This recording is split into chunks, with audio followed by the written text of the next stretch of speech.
All right, let's switch gears now and talk weather with Chief Meteorologist Jeremy LaGoo. And Jeremy, ended up being a really nice day across the inland Northwest. I know, it was just a little bit cooler than it actually looked outside when it was all sunny, but don't worry, more heat is in the forecast. Yeah, we're talking 70s, right? That sounds great, but I actually thought today was pretty great. Yeah, earlier this week I read a fun fact from meteorologist Michelle Boss, and it said, our average first freeze is October 8th, but now October 9th as we've updated climatological data. And I went, wow. Really? And then I went and looked it up, and she's always right. So obviously that was right, but we just don't have a chance of freezing in the immediate forecast. It's at least another week out, likely even longer than that, and that pushes it pretty far back. Now, in the world of latest first freezes, we're probably not going to hit that, but probably is a probably. It's sunny all week, a breezy afternoon, and then temperatures on the rise in the days to come. We've got two different storms. They're both doing something to our forecast. This one, clouds and rain over on the west side. This one moves out, but the counterclockwise circulation around it pulls in cold air from the north. So that's why we wound up just a little bit cooler today than we had been the past few days. And we're likely going to start warming by tomorrow. And tomorrow winds up looking a lot like, say, yesterday did. And then it just gets warmer and warmer. Cloud cover at night,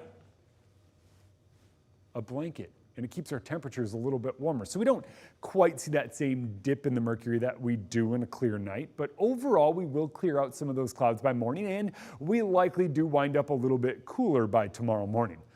All in all though, the sun returns and those temperatures start ramping right back up as we move through the day.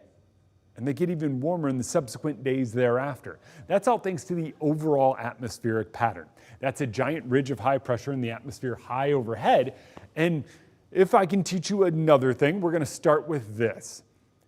Most of what happens down here at the surface starts in the air high over our heads. And then it works its way down. A ridge of high pressure is one of those things that just dominates everything down below it. So as that sits overhead, we wind up staying pretty warm, pretty dry, and pretty sunny through the end of the week. But we talked about this as well, the storm off the coast on Friday. That thing eventually makes its way toward us, and forecast models are getting a better idea of what's going to happen. This will change drastically by the time Thomas talks about it tomorrow morning. It'll change drastically by the time Michelle talks about it tomorrow evening, and it'll change drastically by the time it gets here this weekend.